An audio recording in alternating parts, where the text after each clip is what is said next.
instead of Okay. Good evening, everybody. Welcome to our council work meeting for May 13th. We're gonna get going. We've got a big agenda tonight. So we'll start right away with 1.1, review of this evening's agenda. Any changes? Discussion? Okay, seeing none, we'll move to 1.2, future agenda items.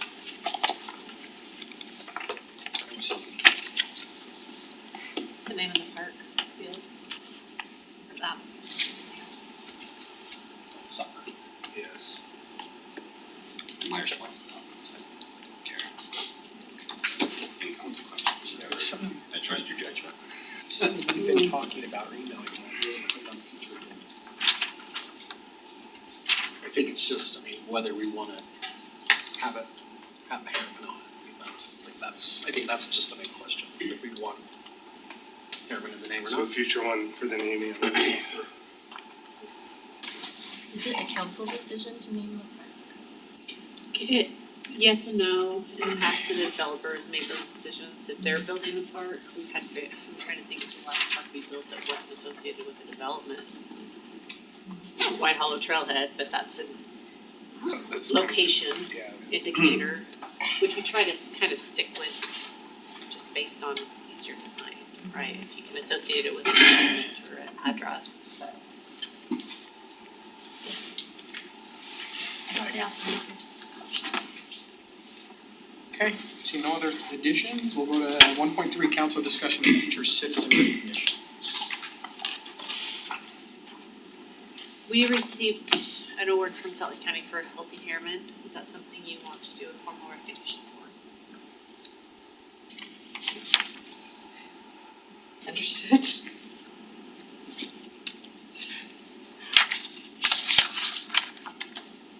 It's fine. It's fine. Okay, well, we're gonna jump in then, we'll go to 2.1, administrative reports, we'll start with the city status report. Trevor? Good evening, Mayor and Council. Sorry, John, I didn't drop it in the folder, so I'll just hack it if you would. Okay. Not much to report. Status is still good, as is usual for us. I don't have capital project updates. I think Bryce will handle that in a more comprehensive way in a report later on in today's meeting. I'll let you know that sales tax receipts are following year-over-year trends, so apart from that, not much else to report.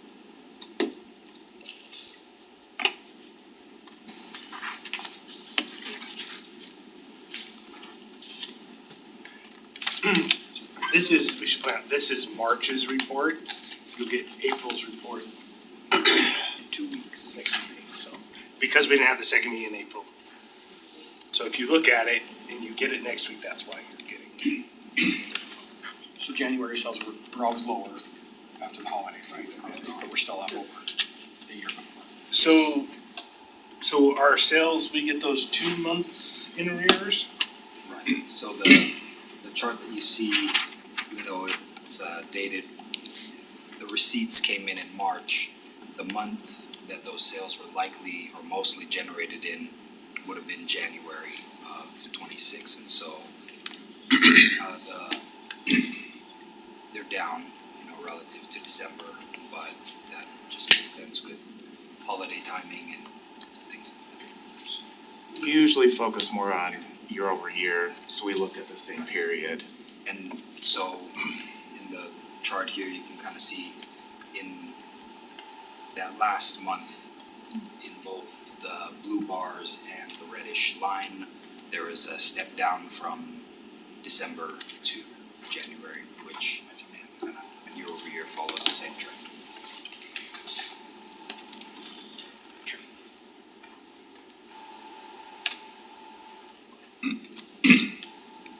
Okay, any questions for Trevor?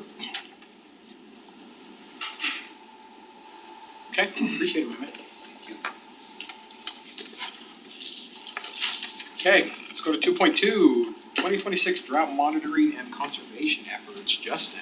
Yeah, so as John's pulling this up, we'll touch on a few different topics. It's mostly kind of touch on what we're doing to monitor the drought, what the state's doing a little bit, and then we'll jump into the drought response, some of Jordan Valley's drought contingency plan, and then we'll get into some of what we're doing on conservation plan. So monitoring, you've probably all seen these slides before. They're fairly dismal. As you can see, the colorful area is generally where we are, and the black line is where we are this year. On the right, it's the snow water equivalent, and that is basically how much water is in the snow. And as you can see, we're in red, ranging from 0% of average to, what's the highest one up there, like 25, something? 33. So we're way below what we typically get, and you can see that this black line is runoff. And the typical peak is this dot right here. Our peak was about a month and a half sooner than that. And so as the reservoirs would continue to fill, we're not filling currently right now. We are still getting some, but it's basically no more. So essentially, we've received all the water we're gonna get from the snowpack, and our reservoir storage, I think is the next slide.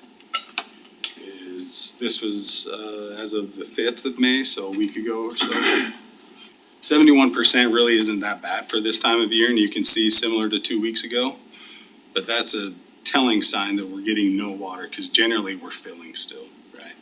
And so right now we're about the same. I think we were 72% the 2 weeks before that, so we're not in good shape overall.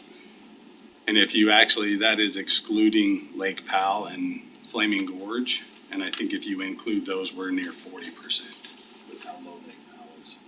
And as you probably heard, they're sending a lot of water from Flaming Gorge, 1 million acre feet, I think, down the Colorado River. So that will continue to decrease as well, but hopefully it will fill Lake Powell a little bit. At any rate, we're not in a good spot. So we'll move into kind of the response. Jordan Valley has a drought contingency plan. They have had for a decade or so. And we've used it, some of the different levels. There's 5 different levels, 0 to 5, 0 being no drought, and we'll get into that. But essentially, it establishes the levels of drought based on severity and then what the responses will be to the drought. And then it also established a drought committee, and that committee is made up of a voting member from each member agency. And the purpose is to select and set the drought level each year and then recommend that to the board for action. So we held that meeting in early March, the committee meeting, and the committee voted for level 1. And that was essentially, and basically, this criteria is based on the amount of water supply that Jordan Valley can get from the 3 main water supplies they have. Central Utah, Provo River, and the Salt Lake Valley groundwater, so they have a lot of wells. And so the different criteria says, okay, well, based on the amount of supply we think we can get, this is where we'll set the level. In the beginning of March, we were level 1 because all of the supply levels were essentially in this area. All of the voting members, the vote was 10-6, so it was a split vote, 10 for level 1, 10 for 6 for level 2. So there was a split vote. And it went to Jordan Valley's board, I think 3 weeks later. And in 3 weeks, there was enough of a change in our water supply that it dropped several of those water supplies down into in level 2. And so the board voted for level 2. What that does is there's some different restrictions, and it triggers certain things as far as how we respond to the drought. A level 1 is basically a reduction of water demand by 5%, and a level 2 is 10%. And those are essentially just goals we try to hit across all member agencies to say, send message, put messaging out. If you want to do restrictions, you can. Essentially in level 1 and 2, they're mostly educational and voluntary reductions that we'll hopefully get to based on just messaging and different things with conservation, cities making their own conservation efforts. But essentially, they're just, voluntary. And that's what we'll try and do throughout the year, is meet that with voluntary level reductions. So based on that, if we don't hit certain targets, we get hit with surcharges. And so the difference between level 1 and level 2 is really in level 1, we don't see surcharges until we go over 120% of our contract amount. And that is a 10% increase on block 2 rates, which are already very high, almost double what our current rates are. Level 2, we start seeing surcharges if we exceed 110% of our contract. And between 110% and 120%, we'll see a 25% surcharge, and then it's the same for if we go over 120%. So those are the impacts on the member agencies to try and conserve. So it's an incentive to try and conserve, to not go over that. Now, there's a little difference between the 10% reduction and our percentage of contract. The reduction is 10% of what we used last year. It doesn't really have anything to do with our contract amount. Last year, we used about 115% of our contract. So, and I think I have some slides in here showing what the impacts of that would be. Okay, this is a little hard to follow, but the main few things on this first top left graph is you can see we've increased water over the last several years total. Our contract amount has increased substantially, water use. Now that is because we made some decisions as council and staff a couple years ago to not run our wells during the winter, and that increased our contract amount. And you can see that in our Harriman source water production, it's steadily decreased as well. But our overall demands have increased. Now, talking about that, keeping that in mind, the decision we made, and then trying to balance what we want to do as far as if we start reaching that 110% of contract. One option is to balance that with Harriman usage, with our own Harriman wells, so that we stay under the 110% so we don't see those surcharges. But we'll use more water, like we might have to run our wells into November and December so that we use less Jordan Valley water and more of ours so we don't go over that contract amount. Now, that's only if we don't see the reaction to our conservation messaging and people don't react. If they maintain our 2025 usage, then we will start seeing an increase, need to, if we want to use our Harriman sources to balance that. Is the plan, if we see that trend, that we are gonna exceed that? Are we going to, I guess, how early would it be in your plan to start increasing that blend so we don't necessarily go like all well water? Yeah, all well So we have a little bit higher quality. Yeah. Even though it might be reduced, that way we don't go kind of cold turkey, so to speak. We watch with it that well monthly. water. We watch it monthly. We get our Jordan Valley water produced about the week following the previous month. And we have a spreadsheet where we track it, and it shows us where we are % of contract. So we watch it. So we can gradually start to adjust that blend rate to try and maybe increase our well water a little bit in the summertime when we're taking more Jordan Valley. Right now, we're about a 47% blend. We could bump it up to 52 or something like that. We have targets that we try to do. So that's a good point. We could try and increase our blending. But essentially, this is just kind of an ask to say, are you okay with staff working with Nathan to try and adjust that, to try and stay below that 110 so we don't receive those surcharge amounts? And you can see what those would be. If we maintained our usage last year, let's just say it was flat, we would receive about a $70,000 surcharge. And if that bottom one is showing, if we continue to increase our usage, there's no conservation, and we just continue to increase, similar to what we did 24 to 25, it would be about $130,000 surcharge. Is the surcharge just a penalty, or do they use the money for something? Well, it's a penalty, but I don't know where the money, I'm sure it just goes into their funds and they'll use it for conservation programs, or they could put it to their capital projects. It would likely go to some conservation plan. They're just trying to give us a financial incentive to do something. Yeah. The hard part is that it's not gonna translate directly to the users of the water. Yeah. Under our current setup, so. We've budgeted for not the surcharge, but we budgeted for like we would see a normal growth increase in water usage, so we budgeted that way. But obviously, based on how much water we have, you know, we wanna really push conservation.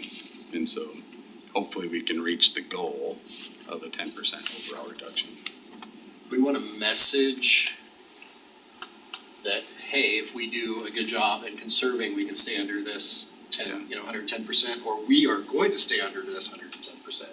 If we don't conserve, then we're gonna be forced to pump more out of our wells, meaning the quality of the water is going to be affected. So it's like, hey, let's conserve, and then, if not, then our water's gonna get harder Yeah. than it usually. Or we'll see a financial penalty. Yeah, exactly. And so we can work with communications to put out some messaging like that to help with our education. So if you're okay with us making some of those adjustments throughout the year to try and stay under that, so we don't see that increased fee, then that's what we'll do. You will hear, our water is hard. Yeah. It comes out of our wells, so. And I think we gotta be careful with that messaging. We don't wanna hide anything, but a lot of our increases, we've talked about, the increases have been because we're going to groundwater, so, Yeah. away from it. So are we gonna hear demands from residents for reduction if we're gonna go to more well water, right? So I think there's a fine line, I think, in the messaging. And that could be, but this is kind of a different year, right? Right, and that's what I'm saying, that just saying that as we craft the messaging, Yeah. because if it's not understood, Yeah. if we just say we're Exactly. gonna go to more well water. Still the case, but Yeah. if we go over in this particular year, Yep. we have to pay even more. Yeah. If you make a big adjustment to the well water, like, I'd love to know too, so that we say, wow, my water feels different, then Yeah. we know why. And we generally try and message in the spring and fall when we're making those adjustments, so. Okay. Some of the conservation efforts, and we do a lot. We actually do quite a bit more than a lot of other cities and member agencies of Jordan Valley do. Now, there are some that do a little bit more than we do, but we have the water use dashboard, which has been fairly popular. I think we have 800 or 850 people using it now, which is a great tool. We're gonna do some increased high water use education. We'll look at the water use every month and then try and target some of those high water users with some education and messaging. Potentially schedule some site visits to go and walk their properties and see where they might be able to improve. We'll promote the landscape conservation incentives and rebates that the state and Jordan Valley has. We participated and have done for at least 5 years in the rain barrel program. Now, rain barrel programs aren't gonna conserve a lot of water, but what it does do is get people thinking about water conservation. And so that's a benefit that we see.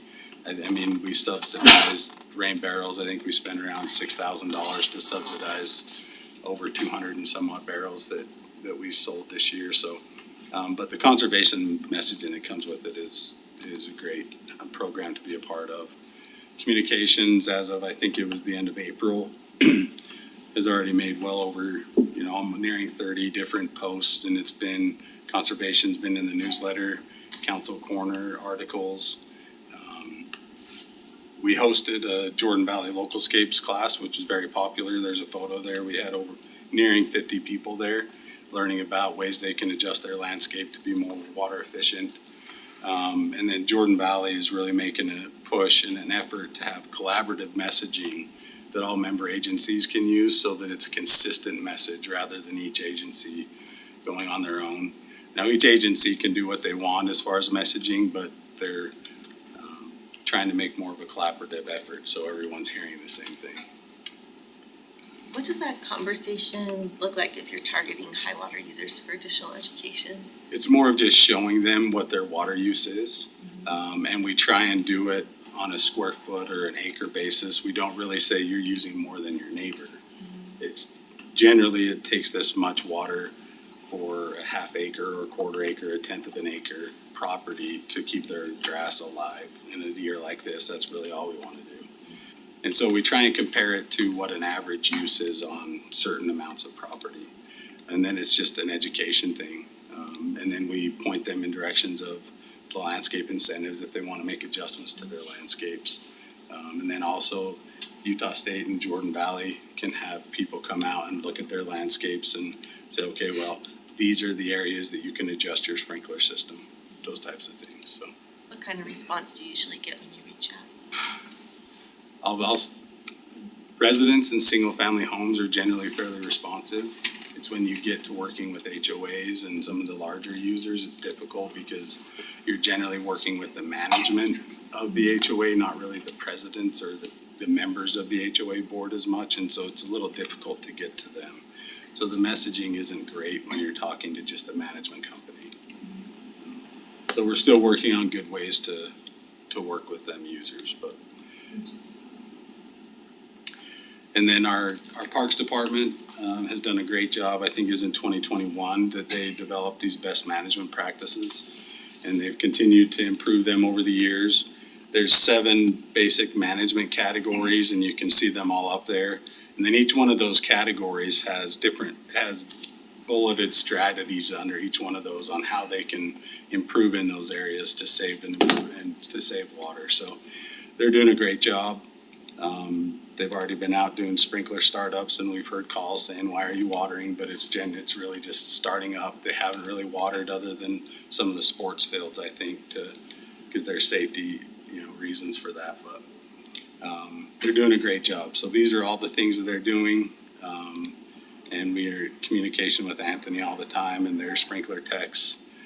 They get monthly water use from the water department so they can see how they're doing, so they can cut back or if they need to in certain areas. So they're doing a great job. So and they've improved a lot on these practices over the years. So we're grateful that they've got on board so they can help us. And they can really help us reach that 10% reduction goal too, because there's a lot of water used on our parks.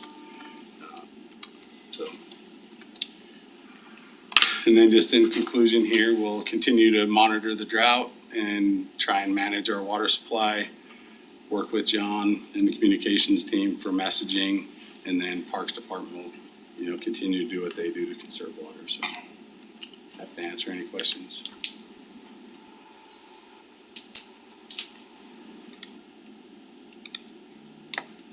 Be a long year.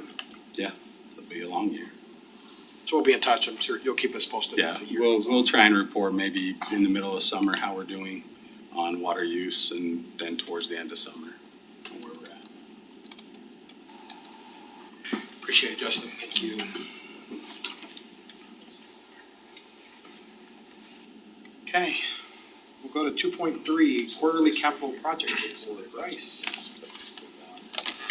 Yeah, so just here to answer questions about our capital projects. They're all listed in the report. I'll highlight a few, and then if there's questions on others, Gina Road I know is one that's usually asked about. So we are still in right-of-way negotiation. We have made progress. There are property owners that have signed the deeds, so we have a few already signed, good to go. And then we have properties that are that we need to buy and acquire right of way, and then properties that we just need a permit to enter and construct because we're just tying their driveway back in or their fence back in. And we've got a few of those signed as well, so we're probably, it's hard to give a number because each individual property owner, their timeline for understanding the project and being willing to negotiate and then sign is different. But as far as the deeds and the acquisition goes, we're about 25% as far as signed so far, so. Still a little ways to go. There are some properties that are more complex or have more problematic issues than others, but so we're working on that. As we work with the property owners, the design is at 90%, like we said, we're kind of bringing it up to 100% as we're going through. And that is helpful because a lot of the property owners are asking, hey, can you put my mailbox here, my drive approach here, the fence here? And we can do that as negotiation and go back to our plan set before we have the contractor or anyone on board so that when we do have all the right of way done, the design is with all of their comments and hopefully we've resolved most of their concerns before we even have a contractor on board. But with that said, yeah, it's a process and I can't give you a timeline on when we'll be finished with right of way and can move into construction, but we've been aiming for, hopefully in the summer sometime we can do that. But Go ahead, Mayor. I was gonna say, I think it's important, that's part of the process. I mean, residents are asking, it started, Gene, is happening, right? It is Yes. happening. Yes. It's budgeted, it's happening, this is just the process to. And then anybody pushing back? Anybody? I wouldn't say pushing back, we just have some properties that have, a few more hurdles to get through than others. But there are some that we're not buying right of way from and we just need a permit to enter and construct that, thought that they owned further into the road than they did, but I think after we've presented the evidence, so far no one's, staunchly opposed, but there are some people that, were at first like, no, you're wrong, but I think we're getting around those, so. Midas Creek Trail extension, we have a ribbon cutting coming up. So it's done, there are punch list items, meaning, they've completed the project, but, there's a defect in a portion of the asphalt trail that they'll have to come back and replace or clean up the site a little bit, seed some of the areas they disturbed. So it is open to the public, it does go all the way to the future 6400 west on both sides of Midas Creek from Mustang Trail or 6000 west. So that, and then the bridge in the middle has been open for a while, so if you haven't been on the trail, go take a look at it. White Hollow, the restroom, White Hollow Trailhead, the restroom was delivered and they're installing utilities right now, mostly power is what they've got left to open it up. So it's still closed, there's still a porta potty there for now that is being used, but in the next week or two, the restroom should be open. There is a connection on the north side down through a neighborhood that the development just kind of down the hill on the north side did some grading that made it difficult to make our connection. We have property in between two lots and the way they graded it kind of messed with the way that we were gonna connect it. So we are working with that developer. He is cooperative, saying, hey, yeah, I'll remove the dirt that I put there, but we've been waiting for that for a few weeks, so that has just delayed that connection down to the north. yes, to the north. Off Yep. the trail. Yep, exactly. 6000 West, as you have probably heard from the public, is in full swing construction. They started with the hardest, which is sewer. It's 20 feet deep, so it's a little bit harder than our water lines that are, usually 4 or 5 feet deep on trenching. They've gotta have shore boxes, they've gotta have bigger trenches, they've gotta have bigger dump trucks coming in and out. So the traffic has definitely been impacted at that intersection of Harriman Boulevard, and then now they're coming south, so they've worked from the intersection and they're right at kind of the intersection of Heritage. And yeah, they're working south. We have had a few issues with, they say they're gonna set up traffic control one way and then we go out there and it's not quite where it should be. But for the most part, when we've followed up on them and told them they've been adjusting things, so. If you do see things, let me know, or John Nunley's our project manager, so. I'll give you one observation. They put up a sign that they've narrowed it down to one lane, and they put up a little sign that says no left turn, but the traffic signal Yes. still has a green arrow. And we had to address that. That is exactly one of the things that we said, hey, this is what's on the plan, we told you to do this, we go out there and it's not happening. So there are corrections that have to happen. And it's almost every couple of days, there's something that they haven't quite done right. So that's not unique to this contractor, that's a pretty typical process, but it's just a little bit more impactful being where it is, so. The other one I've heard is if you're coming out of Grand Pier or there's no signage saying, like somebody pulled in. You like I don't was know coming- whether you can go Yep. which direction. Correct. Yeah, they just fixed that today. So they've moved the signal south of that intersection Okay. as of today. Can they see it as they're That was coming the out? one that, we identified today, so. Can they see it as they come out though? Can they see that line? Yes, now, Okay. because so the signal was closer to Harriman Boulevard in between that intersection. Now it's on the other side of the intersection, so you're not entering the work zone from that. I won't go That's that way why, for so. like a few months. Yeah, probably a good idea. And they're in both neighborhoods, you'll probably, on both sides of that, you'll probably see some diverted traffic through the neighborhood. It's just inevitable. I mean, it's not the official detour route, but you'll just see some people get confused and say, oh, I'm gonna go out this way, right? So I will say that. Yeah, I can answer, there's probably other, Real Vista, we are working on that signal and widening in between the mountain views, and the development panorama is working on connecting Juniper Crest. We did hit a snag, a little bit of a delay in finding a Rocky Mountain power line that was way too high for us to pave over. It was only 2 feet deep and it needs to be 4 feet deep. We've done all the work to lower it. Now we're just waiting for Rocky Mountain Power to come and wire it up, which they are not the quickest, we'll put it that way. So, Do you wanna update on the Rose Crest Hills? Or maybe you? yes, so Jordan Valley, as you all know, has a big water line project right through Rose Crest from 134th down to Mirabella essentially. And as part of that, we tagged on to the end of their project to improve the roadway. They're gonna be digging it up anyways, so then on top of that, we will rebuild the road, and then the section that's a little bit better, closer to Black Ridge, is a mill and overlay. So they do have a project open house tomorrow night here at City Hall for anyone to come and learn about the project. It will, again, be pretty impactful, but they are trying to hurry and get in the summer to do the area around Black Ridge Elementary and get that done, and then kind of go out from there, so they are paying attention to that, but, yeah, it's good, they're shooting July start, so. They have a communications team that's working with our communications team, and so, yeah, there will be, if you've heard the joke about the orange barrels being the state flower, they are out, and the amount of them are growing every day, so. Everybody in every state is the same. Exactly. It's not a Utah thing, and some of these things are irritating, right? So 6,126, I've gotten caught in this several times because there's no left turn, but the signal still goes through all of it, and so people are like, oh, well, the signal's there, so I'm just gonna sit here and wait until I get my turn.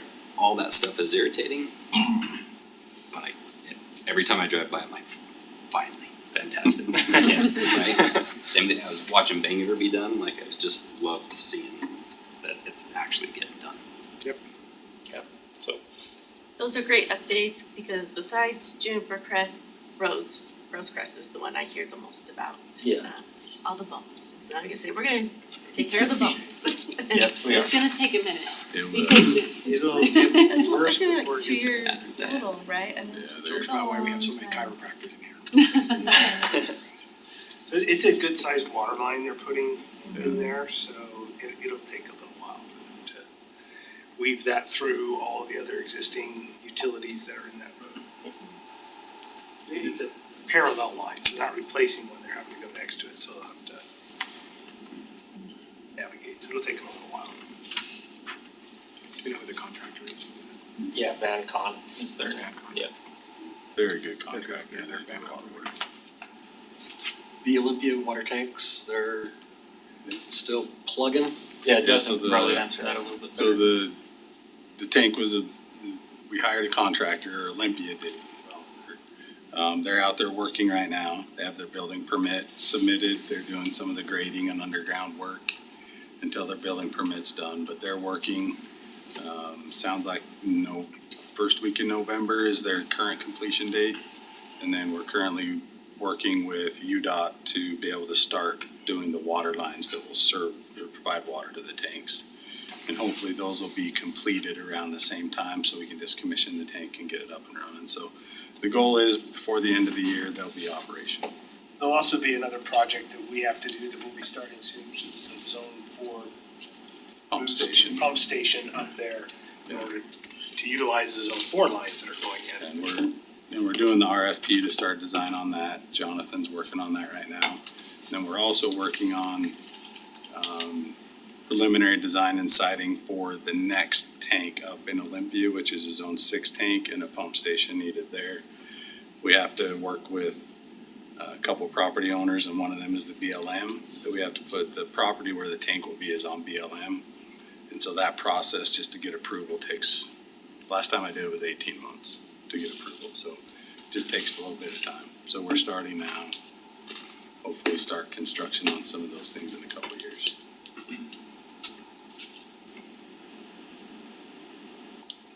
Okay. Yeah. Juniper Crest still tracking for Yeah, Juniper Crest, they're pretty much, August, September? yeah, they're trying to hit the same timeline we are, which is, end of summer, so.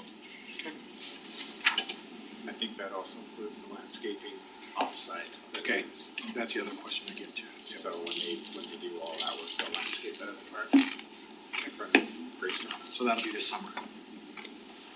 Okay. All good updates. Okay, thanks Bryce. Yep. Appreciate it. Teddy, any other questions? I think Ted, let's make sure Teddy, Hi, Teddy. the voice in the sky. Yeah, I'll look at No, all good. Okay, we'll move on. Okay. Let's go to 2.4, discussion of proposed community development budgets for fiscal year 27 to 28, including proposed personnel and compensation changes. Kyle. Thank you, Mayor. So last departments, before we adopt the tentative budget tonight. So tonight's community development, and then also tacking on personnel changes, overall personnel requests and compensation adjustments that are being proposed. So first, we'll start with Community Development Administration, so that includes Blake and his team. So one item we can discuss now, because it is part of the discussion, is they are requesting a part-time Community Development Administrative Assistant. This position, of course, Blake can speak on it a little bit more. This position has two main priorities. One is to assist with the conversion of software they're going through right now. The other is we do have our community development coordinator will be retiring in the next few years, and this is also to help with knowledge transition, because she has been here for a very long time and she is a workhorse in the department, so it is going to hurt when she does retire. She does a lot in the department. And that's from somebody who doesn't work in the department, and I can see what she does. And then you'll notice their operating budget is fairly small. There's only a couple employees actually assigned to this department. But there is a request for the community development director to attend the Esri GIS conference. And then there are a number of computer replacements that are needed. So you do see the following year in 28, the operating budget goes down to 4320. So both are one-time items. Moving on to engineering and then GIS. As you can see, engineering actually has an overall decrease in 27 and then in 28. So that is mainly twofold. So one is Bryce, as he went through his budget, determined he didn't need as much engineering contract money. So his budget houses money for outside engineers as they're needed. That's outside of what water and stormwater use, because they're actually coded to their budget. In addition, which I believe has been mentioned in the tentative budget, when we received all the budget submissions, Nathan did ask all the departments to go through and cut their budget 5%. Nathan and the team did go through and then evaluate those cuts and determined which ones to make permanent. So there were a few cuts in there also to make up that operating reduction. And then GIS, it's really two items that are making up their operating increase. One is Placer AI software, and Blake might want to talk a little bit about that. You're more versed than I am on what the software can actually do and why it'd be a good benefit for the city. So we were using another software with a state contract, but that company no longer has a state contract. So now Placer AI is the pretty much the only other software, and they do have a state contract, so we're going through that process again. They are used for economic development, so they use cell phone data. You can pull how many people visit a site, where they come to, where they go, where they're at before they go to that site, where they go after. Just a lot of tracking information that's helpful that we can use across the departments. It'll help us with our marketing for like events like the rodeo, who we can go talk to about sponsoring and have hard data saying you had 4,000 more people visit your establishment. But for the public, we can't go in and say, where was this phone number? We're just getting Yeah. numbers from them. It's there, and they're There's no buying it from information. cell companies. Yeah, It's for like a heat, I've seen like heat map It's kinds just of data. it's just numbers. It'll be 5,000 people or 4,000 people. It won't be like Nathan and Bryce were there. You know? I just want people to understand Yeah, that when we like say, every- hey, we're seeing folks, we're not that level of. This software is used by, when we go to like the shopping center conference, every company down there is using this software to drive their decisions and where they're gonna locate their businesses, so it's helpful for us to have it too. It's pretty powerful. GIS has plans to use it for a lot of things. It's gonna be used across all departments. And where we're not 100% sure on where the usage will be, that's why it's currently being housed in GIS, is because the GIS administrator is the one leading the charge on this. Hopefully in future years, as we gather more data on who's actually using it and what we're using it for, we can allocate it out to the departments to give a more true picture of what it's costing to operate the departments. But that's why it's in GIS right now. And one thing I have not mentioned, and I probably should have many moons ago, as you'll see, there's an internal charges line on there. What that is we do charge each of the departments for an estimated cost for their insurance, so like their auto insurance, portion of building insurance, et cetera. That goes into a what's called an internal service fund. It's at the very back of the tentative budget. If you actually made it that far, congratulations. And we self-insure our health insurance, which isn't part of that number, but we are keeping track of and trying to build a balance in our insurance budget. So at some point, we can become partially self-insured once we have enough available balance. And then that admin fee offset is when an employee that's assigned to the general fund or is paid by the general fund works for another department. Especially in community development, the best example of this is development services. So, for example, Bryce is a city engineer, or he has other engineers, do work for development services for when plans come in, for engineering reviews and that type of thing. We actually charge that to development services and then it's offset with a credit in the department. So that's what those admin fee offsets are. Just so you're aware. And then in planning, so planning also had a $10,000 reduction in their advanced planning, which was part of that 5% cut. One thing I did not put on here is currently planning is doing a restructuring. As you know, our planning manager did leave. They are planning on hiring a lower level position. But I wanted to wait until that recruitment was a little further along just to make sure they were going to get their needs satisfied before reducing their budget and changing the staffing plan. Next is economic development. So we do have business licensing that's housed within economic development. So that economic development revenue is business license revenue. As you know, especially with all the ribbon cuttings, we've had a lot of new businesses opening up, inherent a lot of interest. So we are expecting a rather large increase in our permits, and a lot of that is based off of existing revenue that we've already received. The estimates for fiscal year 26 were developed in fiscal year 24 2 years ago. So part of that is an adjustment to realize we've been growing faster than I had initially budgeted. As you can see down in economic development, on the operating is another reduction.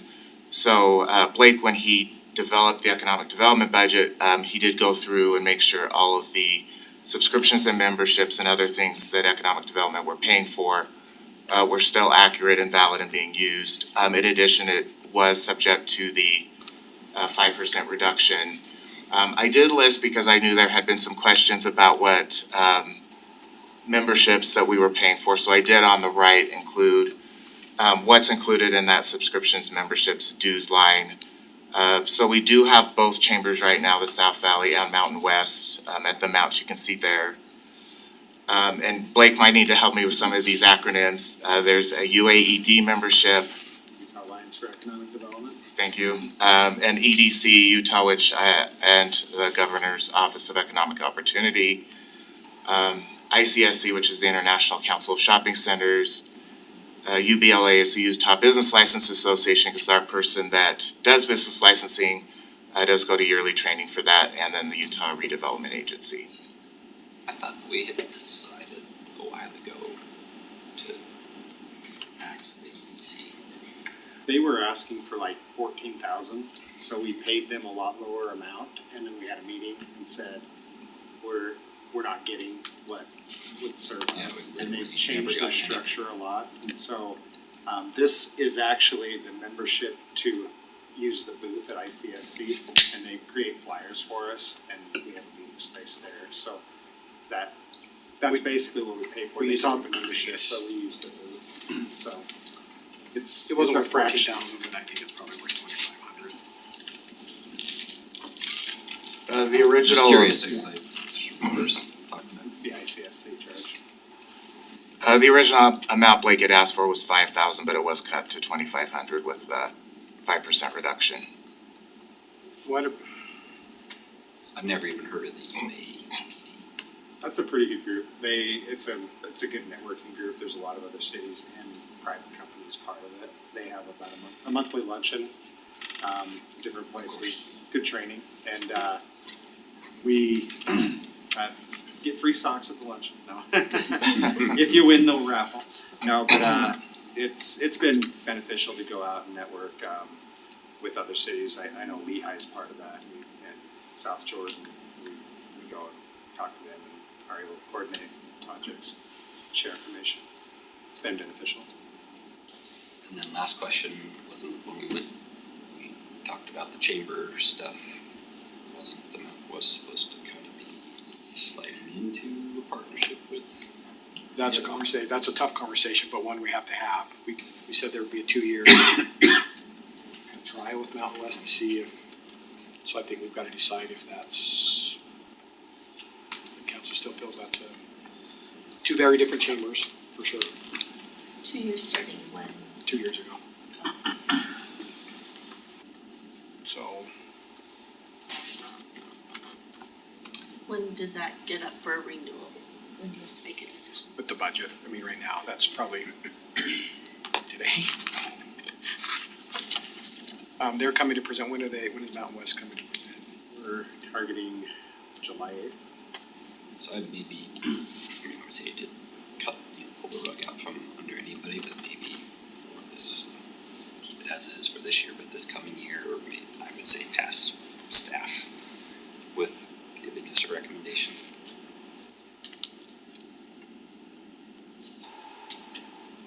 I mean, I think we're navigating, Bang for your buck, I mean, rough line to others, but $4,000 cover ribbon cuttings. I mean, do they both do the same thing? Are they overlapping too much? I mean, I know all the extra bigger things that South Valley does. I've never been enamored with the smaller one, but well, I think that's the challenge right now. I mean, it has become an issue with two chambers. I think it is confusing it.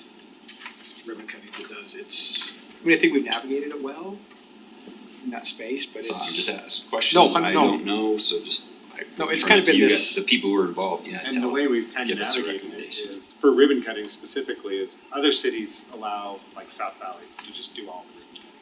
But we've held control of that, and so. That's we kind of what's say- driving my question. Is And then they show up and. we're they just doing it raise anyway. So it's really the support they give to the existing businesses. And South Valley, when we started with them, provided support for larger businesses. Should And fees Mountain more. West was more of the smaller business group, but South Valley's created some programs to address that smaller business, so they overlap a little bit. So I guess the question is, what does the city get for it? Because the businesses pay a membership fee to get that support.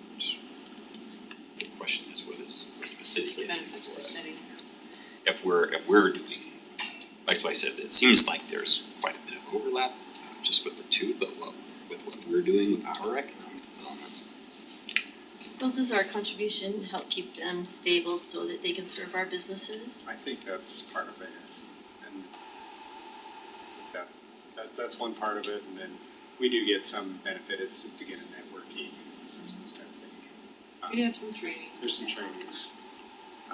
We had some people attend leadership training last year that was very beneficial. With South Valley. So, But I think, that's why I said, again, I'm not picking a side, I enjoy Mountain, like I do, I like what they do, I think they're focused on a good, still a Harriman Bay, small business. And I just struggle, I don't know what the city gets out of that 4,000, cause we don't go into any trainings with them, right? I mean, I'm trying to be blunt, I hate it, but there's no trainings, there's no, For the businesses or for us? for us as a city. 'Cause- and I can hear that from other cities, like why would we pay into if it's a business function, why would we pay into it, what's the city's benefit? like they do the teacher appreciation thing, but that's for the school, that It gets us interaction, it's interaction, the local school. If they went away, would it hurt our businesses? Because they wouldn't be able to afford the other chamber. I think that's the crux of it, isn't it? And like, would it matter? I can't imagine $4,000. Heather made the comment, Heather's their new CEO, or Heather took Susan's place, right? So Susan's gone, Heather's in there, so there's some new blood, right? Anytime new blood comes in, there's new excitement. And she's trying to do she's trying to bring some new programming. So if they're gonna come and present, I maybe just I don't wanna make any forewarn them decision that until- my question is going to be, what is the city directly getting for that 4,000? Because all of the things that they wanna show us, the pictures and the teacher appreciation, that's not the city. I like the proposal to. Just hold on tight to Come the on alert presentation. then, and then give us the year, and then if there's nothing approved in a year, then drop it. Well, and I'd like staff to report on it as well. Here's what we're doing and here's what they do and where we overlap and. I wonder if it's a survey to our businesses. Are you actually, how many are actually members? How many are, of how many are The members? chamber, and is it a what's- benefit? And what benefit? But there's, us not joining a chamber doesn't mean the chamber can't function here. Yeah. Chambers of commerce, some places, cities aren't members of chambers of commerce. So it really just kind of depends on what it is we think we will get out of it. Generally with the chamber, it's going to be more attenuated. There's generally not a direct benefit to cities because we're not quite in that same space, so. We can certainly analyze it and tell you what we're doing, what we think they're doing. It's gonna be much harder for city staff to say, this is the benefit to the businesses they're using, because we don't know who's using them or how much they're utilizing. Because I look at all the offerings that South Valley does, but I don't know if there's a business that uses all of those or just some. So it's just hard, I couldn't tell you for them or for Mountain West what it means to the individual business. I mean, we could certainly survey, but it would feel a little strange to me to survey as a third party, say, hey, do you like the chamber? Wouldn't the chambers be able to provide that information to us? I would think they could. How many Harriman businesses have taken, advantage of and. Well, how many Harriman businesses are members of their chamber? They should have. Because they have Yeah, their own that should be memberships, pretty- they pay their own clean. dues. Yeah. And then I really am curious how much overlap there is with what we're doing. I'm just gonna take the ribbon cutting thing, right? Is that generally that's, the chambers do that. We do that. So there's, I hate paying for something twice. And don't spend a lot of time on it, cause staff time could wrap up to $4,000 real fast. It's not even worth staff, you know what I mean? But just some ideas back once you, some numbers from them and Sandra's numbers, thoughts on I it, think yours and numbers Sandra's thoughts on it. Maybe that's something we can ask Heather to report on. Yeah. Presentation to council. Chat with Pat in the morning, we'll put some stuff together and get get them prepared for the July 8th presentation. Because we look at, cost benefit, right, so we've talked about the networking sort of things, I think we get far more bang for our buck networking wise with South Valley than we do the other, so the question really is, what are you providing to the city for that membership? Okay, sorry. Really good discussion. So next is development services, and just as a reminder, so what the development services department fund is, it's not really a department, it's a fund. What it is supposed to capture is all the costs related to new development coming into the city. So this includes things like the building department, which is 100% charged to this fund, so they're dealing with everything with new development. It also includes other community development staff such as engineering, as I had mentioned, because they're reviewing the plans that are coming in. It includes planning, it includes, even GIS, and it really does reach a lot of different areas in the city, include even part of my time is charged to here because I'm doing the accounting for the fund. So as you know, tonight there is on the agenda a new fee schedule being proposed for development services, and there are a number of reductions. Just so you know, I did build that into both the 27 and 28 budget, which I had already been very conservatively budgeting just because of how volatile development can be.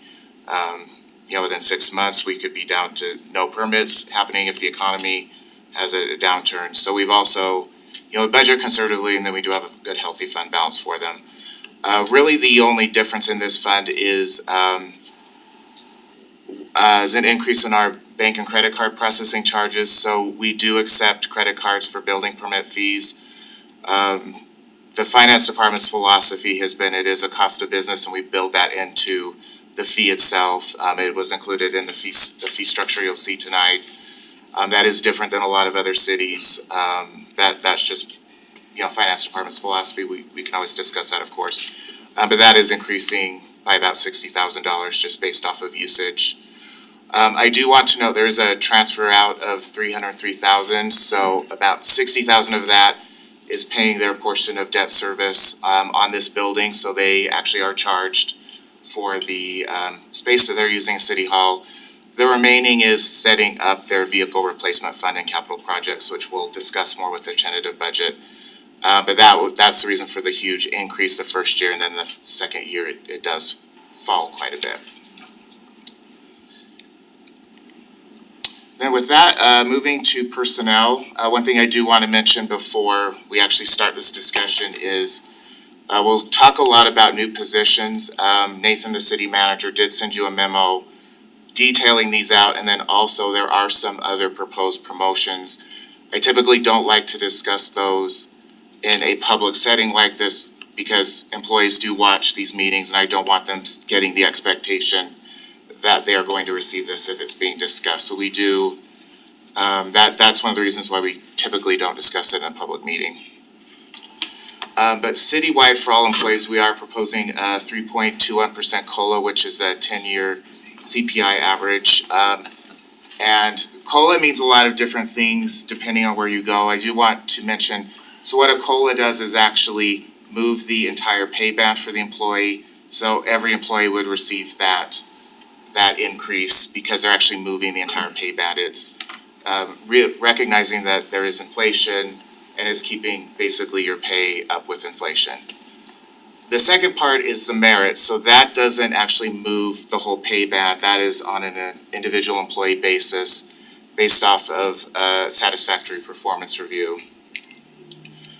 Then moving on to some of the benefit increases, so we did receive a 5.7% medical increase this year. And then we are self-funded for dental. Our insurance broker recommended a 10% increase, and looking at our claims history, the city agreed that was an appropriate increase. And just for public consumption, for the city pays 80% of the premiums, and then the employee does pay the other 20%. While not discussed a lot, I do like to mention what is happening with the retirement premiums that we pay to Utah Retirement Systems. The good news, so for a second year in a row, we did see a 1% decrease for tier 1 and tier 2 employees. That does not include public safety. Public safety was flat. We've been worried the past few years with the rapid acceleration of public safety salaries that there would have to be an associated dramatic increase in retirement contributions. Luckily, that hasn't been the case. There have been some increases, but luckily they haven't been too onerous as of yet. And just as of a note, so there is a tier 2 plan for non-sworn that they get a blend of a retirement plan and a 401k plan. Their portion of the contribution, they are actually paying part of their retirement premium. That is actually going up to 1.3%. That's more of just an FYI for you, it doesn't cost the city money. But the employee in those plans are going to have to start paying more for their retirement. One thing I did want to note is right now the tentative budget does have a market adjustment for the mayor and city council, and I do have the amounts there. And I do believe in the packet I did provide the justification of where HR came up with those numbers. The process for that is that does require a separate public hearing. The council chooses to move forward. It isn't lumped in with just the general budget public hearing. It actually is a separate public hearing. Is it the same one with the employees, or does it have to? It has to be a separate. from that one too? Moving. I will sorry, say, go ahead. for the public, we agreed a few years ago we would look at them every few years. This was not a request from anybody on council for us to look at this. So this was just HR doing what I think 2 years ago, maybe Councilor Shields had asked, we should look at this regularly, so we're just in that process. Every time, well, just, I don't wanna dig too far into it, but every time it comes up, it's always an uncomfortable conversation, and what, at least in my experience has been, is that every time you kick the can, it snowballs, it makes it worse and worse and worse, and it's just like employee wages, it's impossible to catch up. So the discussion we had about it a couple years ago was, let's make it a systematic review, rather than the political football that it seems to turn into. Was it this big of a jump a few years ago? It was close. It was about 4,000-ish. It kind of depends, again, they're looking at the cities around us and we're seeing a run up in those. I don't remember what the one last time was. But it was about it's about every 2 years we're looking at. We're doing it this after one. the elections. So to your point, you had said something like it is after the, so we didn't wait till after. So if we did next year, that is an election. So that's why this year is. And so we haven't done it every year, we've done it every 2 years, I think, is where Travis is looking at it. When do we have to The do? increase would occur before the next election, right? It'd be on the budget. It would. Mid-year. Start in July. July 1. You would, well, you could set it whenever as the council. The council members received 4,000 adjustment increase and mayor received an 11,000. And it's weird, I mean, like Jared said, it's the most uncomfortable conversation to vote yourself. Bid raise or not, but there is more demand on all, I look around and how many committees we're sitting on. There's a demand right now for our time that is not But there. yeah, it's a delicate balance, because that's not why I started doing this, and it doesn't matter what you pay me there, I will always lose money sitting here. I'm self-employed, like literally every second I sit here, I'm losing money compared to what I would make doing my regular stuff. But at the same time, so we don't want to incentivize people to do this because of the compensation or benefits, but we don't want good qualified people to say no because it's Disenfranchising. right, it's a disincentive to do it, so it's a difficult balance, but I think, I won't say anything about the numbers, I think we can have that conversation when we do the hearing, but I think it's good to keep the systematic conversation about it. I think it's either like property, it's kind of like the property tax, type of thing. Do we wanna kick it down the road and then every 10 years. hit you with like a huge number that's like jarring, or is it gonna be revisited on a regular basis? And it's gonna be, smaller increments. I think it's just a philosophy that we'll have to kind of decide. So When you dig through all the details, then when's the hearing? Is it with like the later in the year? It would be that first meeting in June. Okay. Would we it's have part of several the meetings ask, back to would be back? part of the budget. I'm sorry? Would we have several hearings in that same meeting block? Yeah, no, because we're going to be doing the public hearings for the budgets next meeting, so next meeting is going to be the back-to-back. There will be other public hearings because anyone manager and above also needs a public hearing, so there will be a couple other public hearings, but not all the budget hearings at that time.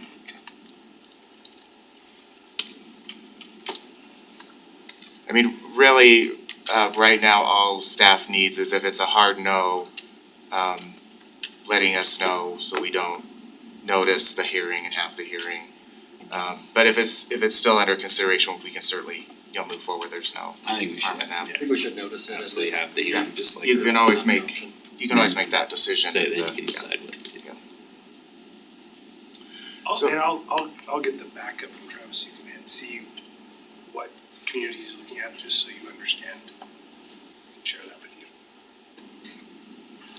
Is part of it because we're growing and so we're measuring against bigger cities than we were in past years? I think that's part of it, like the cohort that we're in is our bigger group.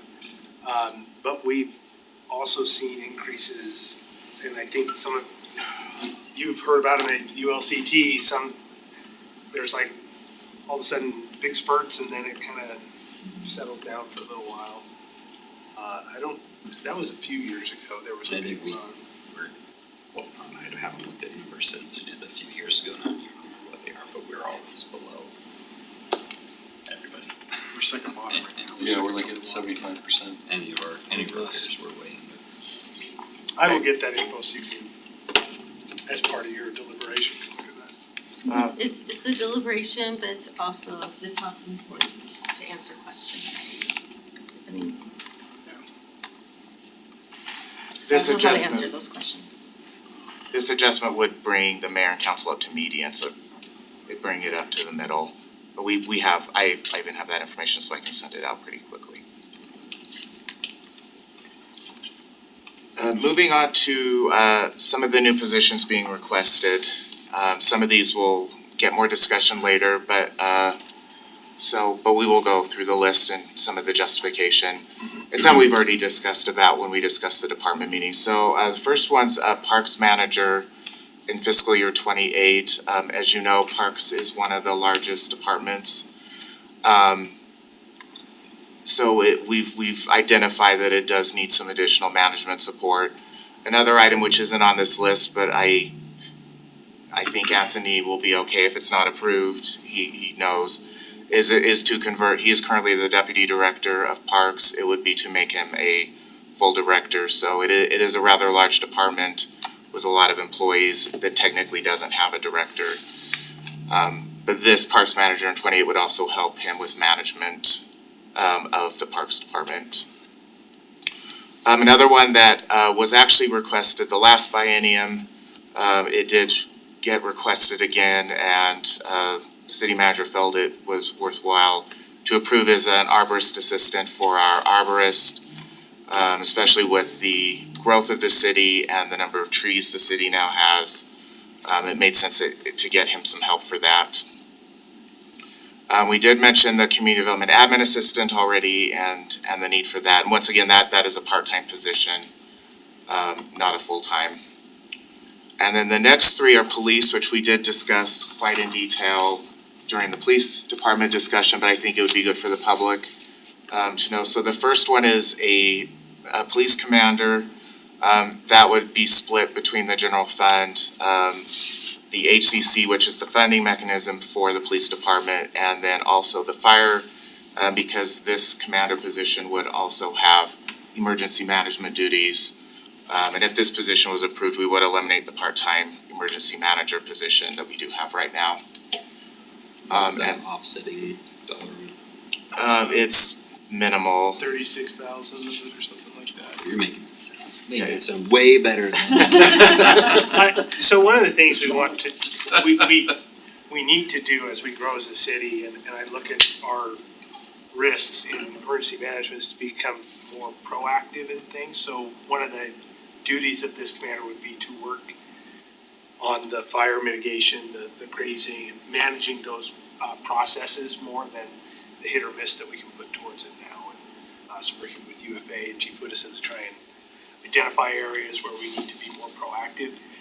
We're never going to eliminate fire danger, but we would like to do our best to give UFA a fighting chance to stop it before it impacts our residents negatively. So that's part of what we've, in the budget, if you remember when we talked about it, it was a long time ago, but we're putting a specific amount, like $50,000 a year for that commander to use towards proactive fire mitigation. It's hard to mitigate earthquake, and we talked about that. Fire is one that we can put our finger on that scale and make a difference, so that's what we'd like to do. Also a police sergeant, correct me if I'm wrong, if I remember incorrectly. Currently our detectives division, is really, the oversight is fairly thin given the number of cases they have and the types of cases they're receiving, so this in part would be assistance to that area.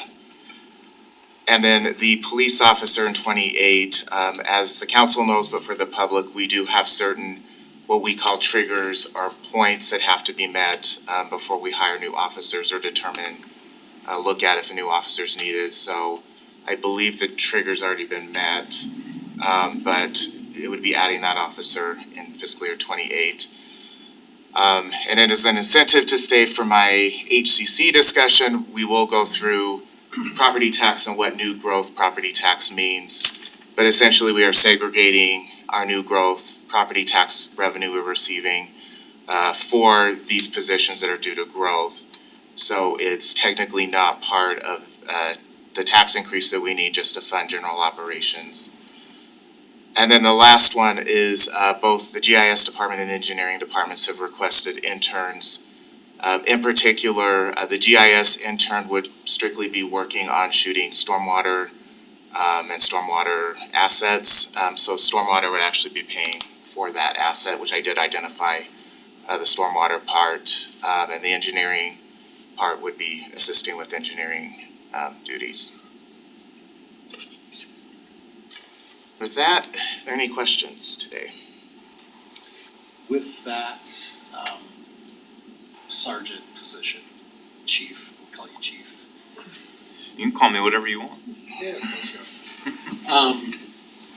If my memory serves me correctly, in kind of the silos situation, it was identified that the way that was kind of calculated in some of the admin, it was, can you remind me kind of how that factored into, I'm thinking it has something to do with this Yeah, position. we've had some in-depth discussions on that. The growth silo model as it was originally developed didn't contemplate the supervisory structure that's necessary to run our operations, right? That was kind of a piece that we knew we would have to amend moving forward. So when you actually adopt the budget in June, we're gonna bring you an updated version of that growth silo model for discussion, review, and for you to adopt that will include some of those pieces. So really when we're looking at supervisory span of control, it's a risk management function for the most part, right? So when you talk about detectives specifically, our detective sergeant right now has I believe 9 direct reports, 8 or 9 direct reports, which is a lot for a single person to manage, particularly given the nature and types of cases that we're working. Our special enforcement team, which we stood up last year, is involved in a lot of high-risk operations, and that does require some additional oversight and supervision that frankly we're pulling from other areas of our operation right now to make sure that we have proper oversight and that we're managing the risks associated with some of the operations that unit's undertaking. And so that would be part of this new position's responsibilities will be the direct oversight of the special enforcement team. that we're working with our other partners in the South Valley on some of those major cases. So really to kind of separate persons crimes from property crimes and the special enforcement and reduce kind of the supervisory span of control demand on our current investigations sergeant. Thank you very much. Half question, half comment. I can't remember if I said this in our previous meetings or if it's just in my Nathan. I mean, it's been good to break these into these chunks over the last few months.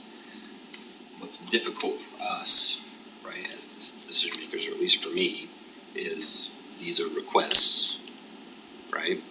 So we're looking at it going, okay, this is what you're asking for, but there's not a corresponding revenue source for us to compare it to or look at, which brings us to me, at least that's what I'm looking at, city management, to tell me right when the budget comes, when we have that public hearing, my questions about these things are gonna be largely directed to the decision makers on either side of me. So you've seen these requests, you've analyzed the revenue sources, etc.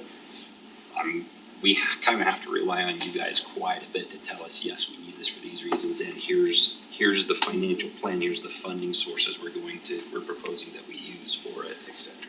For the police, I mean, that's our new growth, right? That's that money you've set aside. So when we talk police, you see the new growth numbers. That's how we're funding that. The others ongoing within the general fund, we are balancing that as we look into that 10-year model. So we can show you that. Yeah. But there were more requests, you could put them in and it goes belly up. Actually, we didn't get a lot of requests this year. Kyle came up with a form, it's a very detailed form, justifying why you need a position, and I don't know if the form scared people off. Lots of blank. Well, there's actually two things that it might actually be good to bring up, at least one of them. One is the departments wanted to make sure they had more justification for positions. The other, especially with Public Works, is they have nowhere to put them or nowhere to put their vehicles. So they did intentionally not request people because they don't have anywhere to put them. So I did hear those two. So you don't get it, you can't add people. If we Never get a building, you get there. I mean, we're solving our own problem. Monty, it's a joke, Monty. And we do still have some frozen positions.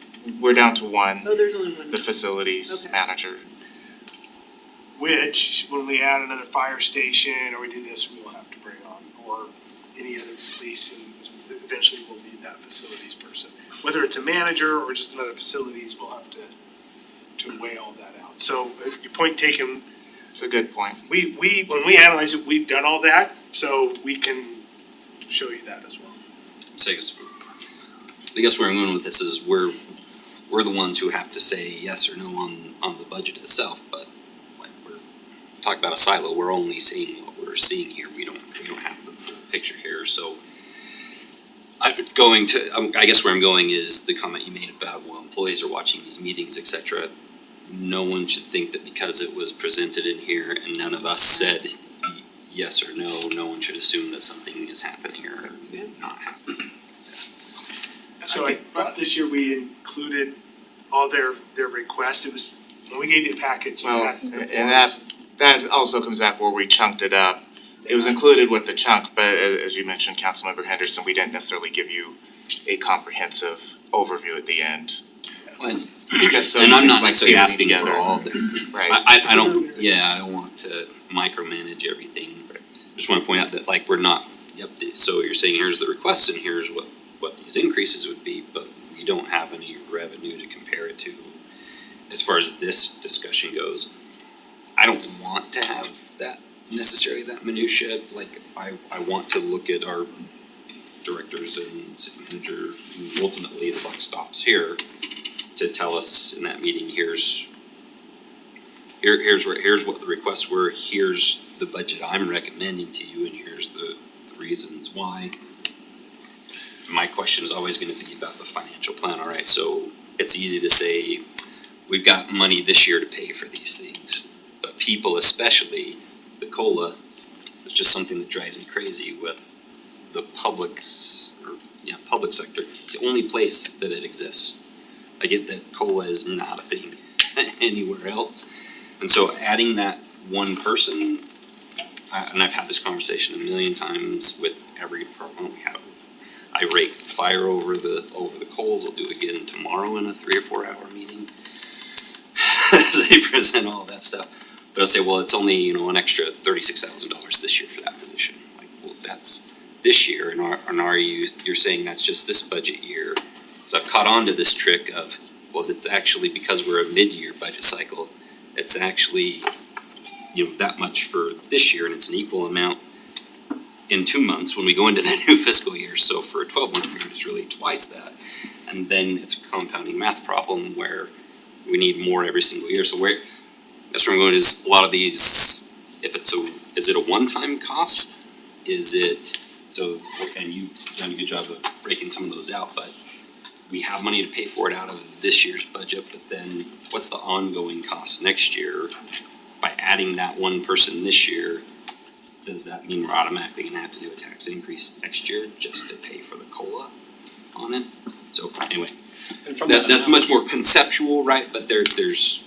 And from that analysis, and I'm sure it's like all in the numbers, I can't remember 4 years ago, we ripped off the Band-Aid, one-time money pays for one-time things, right? And we're not spending one-time money on the, ongoing, types of issues. So I think public safety is a little bit easier because we separated that budget, right? We have a funding source and we have the expenses and we kind of know what that is, but when it comes to the rest of the city's funding, there's lots of different sources.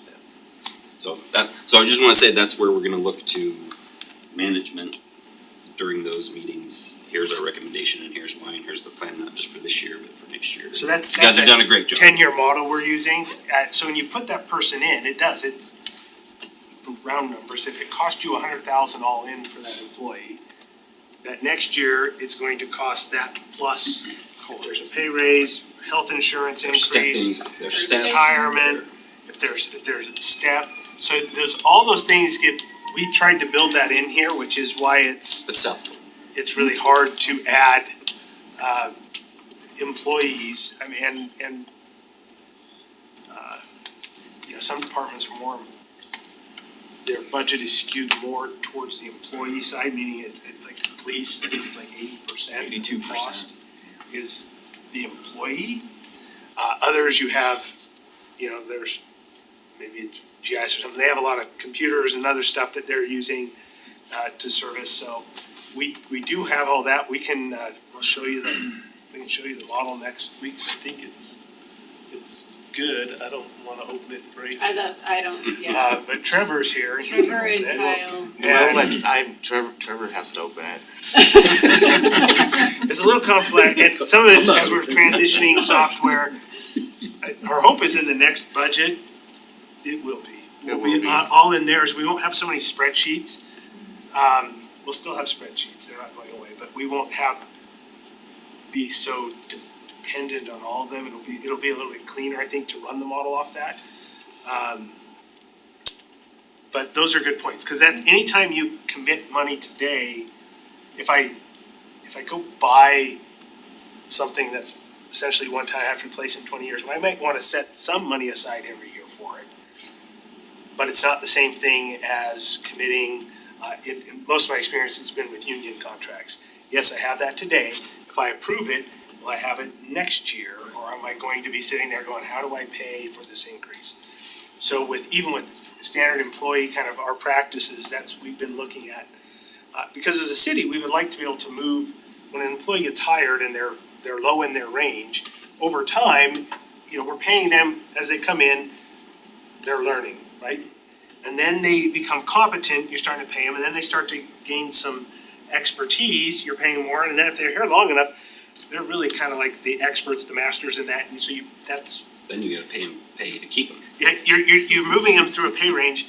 We haven't, as a city, done the best of always being able to move people through the range, so we are trying to do that, but we need to account for that before we just do it, because you can't, there's only so much this pie when we look at it. We're I feel we're pretty conservative on the revenues and conservative on the expenses, which means we probably think we're getting less money and it's gonna cost me more. We just have to balance that. Sometimes we'll show that to you and if you say, well, you're really pessimistic, maybe it's not that bad. It's just easier to say, oh, look, we ended up with more than it is, we don't have enough. So that's, we'll bring it. And maybe huge progress on all this, I mean, the things you just talked about didn't exist just a few years ago, right? I mean, especially the last couple of years, the information you guys have and the tools you're using, this is great. I just wanted to call that out, especially where you made the comment about employees are watching, like, you know, we need to, for public consumption, like, we're not just sitting here going, okay. And I will just add, we're getting to a tipping point where our level of service is going to start going down. We just can't simply keep up with the number of employees that we have. So you will get more complaints about, well, probably not snowplow removal, Not this year. depending on Mother Nature. But, you know, things that we just priority shift and we can't get to them on time. And it's gonna take longer than probably normal to get to certain things. And that's just something we're just gonna have to get And that's a accustomed to. bigger conversation, I know you're planning on having Yeah. with this in this next year, so it's the level of service conversation. Yeah. Like, the resources we have or the resource we have, and that, for revenues, right? What, from a financial planning point of view, it makes sense to start matching static revenues, or right, fixed revenue sources with the expenses and variable with variable to the extent that you can. I mean, we're limited in the sources that we have, but I like where we're going and just refining it a bit each year makes more sense. But I don't want anybody getting the idea that as we've gone through this the last several months, that everything presented is just gonna be approved because nobody objected in these conversations. And I'll point out, it says city manager recommended. And then there'll be another column after this, which is city council approved. That is the one we use, not recommended, so. And then you see department requested. So if you look at those have changed from what they requested to what I recommended, which is less. You certainly can do the same if you'd like us to. I just appreciate the request forms that have all the information in one spot. I think that's really helpful. Okay, well, thank you, Kyle. No, thank you. Getting there. It's good discussion. Okay. That brings us to the close of our work meeting. We have closed tonight, right? Okay, look for a motion to adjourn our work meeting. So moved. Second. All in favor? I sent you the spreadsheet.